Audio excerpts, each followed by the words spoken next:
ఆయన ఎప్పుడు కూడా నోరు జారినట్టు గాని దుర్భాషలాడినట్టు గాని లేదు.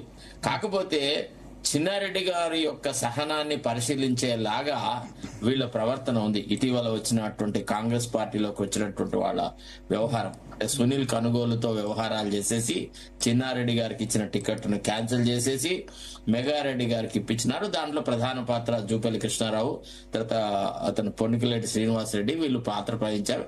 ఇది అందరికీ తెలుసు, జగద్వీతం, మేమందరం అక్కడే ఉన్నాం కదా, మాకు తెలుసు ఆ విషయాలన్నీ. రెండోది ఏంటంటే ఇప్పుడు ఒక ప్రశ్న ఏంటంటే సహజంగా కాంగ్రెస్ కార్యకర్తలు కాంగ్రెస్ పార్టీ లోపల సంతృప్తిగా ఉన్నారా? ఈ కొత్తగా వచ్చినటువంటి బ్రీడ్ ఈ నిన్న మాట్లాడారు కదా ఆమె పచ్చ కాంగ్రెస్ అని, అది జరుగుతుందా లేదా? పార్టీలో ఉన్నటువంటి పదవుల పంపకంలో గాని ఇతరత్ర విషయాల్లో కానీ ముఖ్యమంత్రి చుట్టూ ఉన్నటువంటి సహచర వర్గం గాని వీళ్ళని చూసిన తర్వాత ఎవడన్నా సహజంగా ఇది కాంగ్రెస్ పార్టీకి సంబంధించిన వ్యవహారాలతో ముడిపడి ఉన్నట్టుగా భావిస్తారా? ఒకవేళ చిన్నారెడ్డిని గాని కొండ సురేఖర్ గాని ఎవరైనా ముడితే సహజంగా కాంగ్రెస్ పార్టీని నమ్ముకున్న వాళ్ళు, జెండా మోసేవాళ్ళు అందరు ఎదురు తిరుగుతారు. చిన్నారెడ్డి మీద యాక్షన్ తీసుకునేంత కెపాసిటీ ఇక్కడ ఎవరికీ లేదు. పోయి రాహుల్ గాంధీ దగ్గర పోయి చెప్పినా గానీ ఆయన కూడా no sorry, it is not correct, no we don't proceed against him, he has been there అనేటువంటి మాట మాట్లాడతారనమాట. రెండోది ఏంటంటే ఇవాళ మల్లు రవి మాట్లాడినప్పుడే దాదాపుగా ఆయన ప్రెస్ కాన్ఫరెన్స్ పెట్టాడు, మేము అది చేసాం ఇది చేసాం, మళ్ళీ మెగారెడ్డి ఎక్స్ప్రెషన్ తీసుకుంటాం అది అని. తర్వాత ఎవడు గ్యారంటీ ఇస్తాడని మెగారెడ్డి మళ్ళీ రేపు కాంగ్రెస్ లోనే ఉంటాడని, పార్టీ మారడని ఎవడు గ్యారంటీ ఇస్తాడు చెప్పడం ఒక మాట. చిన్నారెడ్డి విషయంలో నీవు గుడ్డిగా రాసియచ్చు స్టాంప్ కాగితం, సచ్చినా బతికినా అదే కాంగ్రెస్ జెండాలో ఉంటాడని. అంతేందుకంటే కేశవరావు లాంటి వాళ్ళు పార్టీలు పదవులు ఇవ్వనప్పుడు అది చేయనప్పుడు ఇది చేయనప్పుడు పదవులు మార్చిన వాళ్ళు.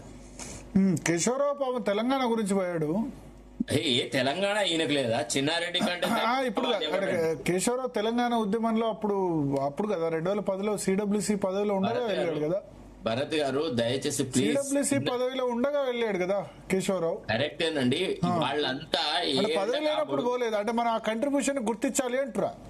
నీ గుర్తించడం ఏం లేదు. వెస్ట్ బెంగాల్ జార్ఖండ్ ఇన్ఛార్జ్ గా ఉండగా తెలంగాణ కోసం రాజీనామా చేశారు కేశవరావు. అంత తెలంగాణకు ఆయన అన్నాడు కదా సిడబ్ల్యూసీ పదవి నా చిత్తు కాగితంతో సమానం తెలంగాణ కంటే అని కేశవరావు అన్నారు. ఆ కంట్రిబ్యూషన్ గుర్తించాలి కదా మనం.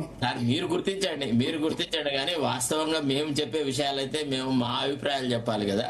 కేవలం రాజ్యసభ సభ్యత్వం కోసమే వెళ్ళాడు, ఇతరత్ర లేదు. ఆయనకు ఆయన కూతురు యొక్క భవిష్యత్ అవసరం. అంటే అప్పుడు మీరు బీఆర్ఎస్ కి వెళ్ళినప్పుడు అప్పుడు ఆల్రెడీ ఆయన రాజ్యసభ మెంబరే. ఎవరు? కేశవరావు రాజ్యసభ మెంబరే ఆల్రెడీ. సార్ నేను మొదటి నుంచి బీఆర్ఎస్ లో 2006 to 12 రాజ్యసభ మెంబర్ కేకే. ఎందుకంటే నేను ఢిల్లీలో ఆ సమయంలో ఉన్నా కాబట్టి ఆ క్రోనలాజికల్ ఆర్డర్ ఐడియా ఉంది కాబట్టి చెప్తున్నా. సార్ మీకు ఒక విషయం చెప్పన్నా, ఇప్పుడు ఆయన బీఆర్ఎస్ వదిలేట్టి కాంగ్రెస్ వచ్చిన తీరును చూసిన తర్వాత ఓకే అదొకే. మీరు ముందు కాంగ్రెస్